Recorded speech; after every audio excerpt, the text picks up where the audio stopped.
Why would someone at the top of their game choose to throw everything away? We see it time and time again. Celebrities and everyday people alike who seem to ruin everything they've worked so hard for. Take, for example, Britney Spears, a pop icon, who, despite having one of the most successful careers, found herself spiraling down due to her own actions, eventually losing control of her career and personal life. Or look at Tiger Woods, a world-renowned golfer who became embroiled in a scandal that tarnished his career for years. Both of them, at the height of their success, faced massive setbacks that were, in many ways, self-inflicted. But here's the burning question. Why do we do this?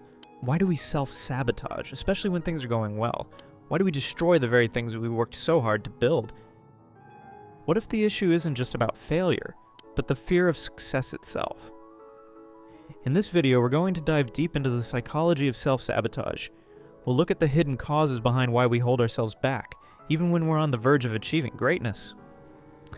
Are we scared of success, or do we think we don't deserve it? By the end of this video, you'll understand the powerful forces behind self-sabotage, and how you can break free from it. Self-sabotage. It's one of the most frustrating psychological patterns that can keep us stuck.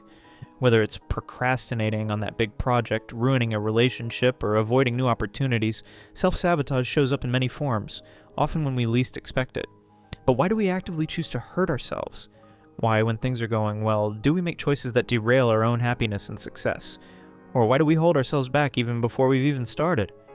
The truth is, self-sabotage isn't just for the already successful.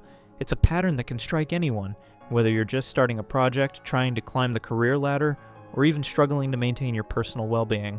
From the rising entrepreneur to the average person trying to make meaningful changes, self-sabotage can stop you in your tracks. The reality is, it's not just about throwing away success that's already here.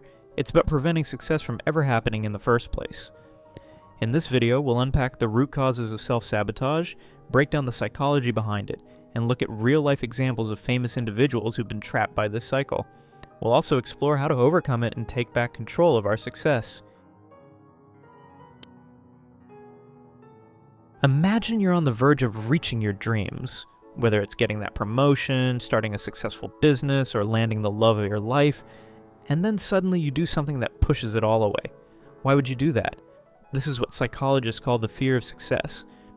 It may sound strange, but success brings a lot of pressure. It means new expectations, more attention, and possibly losing control of your privacy.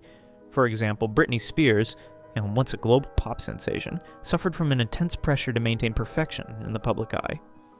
Despite being one of the biggest stars in the world, she struggled with the weight of her fame, which led to very public breakdowns.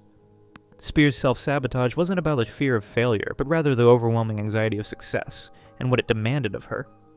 Similarly, Tiger Woods, a sports icon, had a world-class career but let his fears and inner turmoil destroy his legacy. The scandal that erupted in his personal life almost took down his career. What many people didn't realize was that Woods had been struggling with the fear of the high standards set for him, and the constant pressure to succeed had become overwhelming. Both of these cases show how success can be as terrifying as failure for some people. The more successful you become, the greater the fear of losing it all. In some cases, this fear can manifest in self-sabotage because it feels like the only way to regain control. But here's the thing, self-sabotage doesn't just happen to those who have achieved success. It can affect anyone at any stage of their journey. You don't need to be a celebrity or a high achiever to struggle with sabotaging your own progress. People who haven't reached their goals yet can also hold themselves back because of the same fear of success, or even fear of failure. Low self-esteem is one of the most significant factors behind self-sabotage. When we don't believe we're worthy of the success we've achieved, it's easy to sabotage our own happiness or progress. Think of Lindsay Lohan. She had all the potential in the world, a talented actress with a bright future. But her struggles with addiction and negative self-beliefs led to a pattern of self-destructive behavior. Lohan didn't feel worthy of the fame and success she had, so she pushed it all away in a series of self-sabotaging choices. People with low self-esteem often feel undeserving of their own accomplishments, even when they've worked hard for them. When we don't love ourselves, we subconsciously find ways to destroy what we've built. This isn't just about celebrities. Many of us face this on a smaller scale every day. It could be avoiding an opportunity because you don't believe you're good enough, or turning down love because you think you're unworthy of it.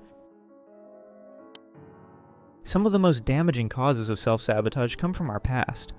If we grew up in an environment where love and acceptance were conditional, it can have a long-lasting impact on our ability to succeed in adulthood. Eminem has been incredibly open about how his difficult childhood shaped his adult life. Raised in a chaotic and abusive environment, he carried deep insecurities into his adult life, which led to self-sabotage. Despite achieving massive success as one of the best-selling artists of all time, his mental health struggles and behavior reflected a need for validation he never received growing up. When we grow up in an unstable environment, we learn unhealthy coping mechanisms that follow us into adulthood. These patterns can make us push people away, avoid success, or make poor decisions that sabotage our happiness. Perfectionism is another silent enemy when it comes to self-sabotage. It's the belief that we have to be perfect or nothing at all, and when we can't live up to that standard, we avoid taking action entirely. Mariah Carey, for example, is an incredibly talented vocalist, but her perfectionist tendencies have led her to struggle with mental health and career setbacks. The constant drive for perfection, combined with public scrutiny, was something she had difficulty managing, and it affected her ability to keep moving forward in her career. Perfectionism holds us back because it prevents us from taking action. We may avoid trying something new because we fear it won't be perfect, and that fear can keep us stuck, waiting for the perfect moment to act, which never comes. Now, I know what you might be thinking. You're probably wondering, if I recognize these patterns in myself, can I really change them? Is it too late for me? The answer is no. It's never too late. Self-sabotage is a deeply ingrained pattern, but it's not impossible to break free from it. The first step is awareness. Acknowledge that you're sabotaging yourself. Recognizing these patterns is the most important thing, and it's already a huge step forward. Don't be too hard on yourself. We all make mistakes, and we all have flaws, but that doesn't mean we don't deserve success. Next, start being kind to yourself. Replace those thoughts of unworthiness with empowering affirmations. Remind yourself that you deserve happiness and success. You have the power to change your life. It starts with believing in yourself. You can't change your past, but you can change your future. Every single day is a new chance to choose a different path. So let go of that fear of success. Stop holding yourself back, because you are capable of so much more than you think. It's time to stop self-sabotaging. Remember, you're not alone in this struggle. Everyone has the ability to break free from self-sabotage. If this video spoke to you, make sure to hit the like button and subscribe for more videos like this. And hey, don't keep this to yourself. Share it with someone who might need to hear this message. Have you struggled with self-sabotage? Let me know in the comments below, and let's talk about how we can overcome it together. Thanks for watching.